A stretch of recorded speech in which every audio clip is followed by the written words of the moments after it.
comprends pas. Moi, je pense sincèrement qu'avec, on aurait eu un vrai collectif, un vrai jeu d'ensemble, une vraie équipe, on peut faire, jouer l'équipe B, normalement on gagne.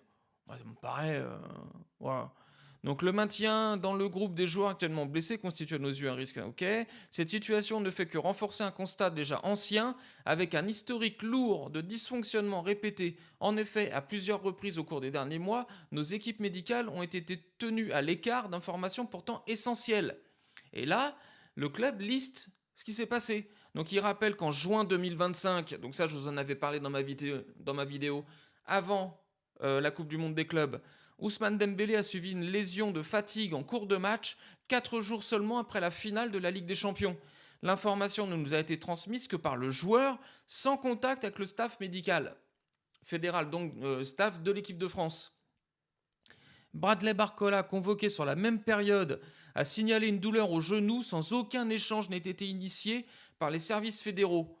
Encore une fois, en septembre 2024, on se souvient, Warren a contracté une lésion musculaire au solaire lors d'un rassemblement avec l'équipe de France. Là encore, aucune information transmise au club. Donc, en gros, il n'y a pas de communication. Et ça, c'est pas possible. C'est pas possible.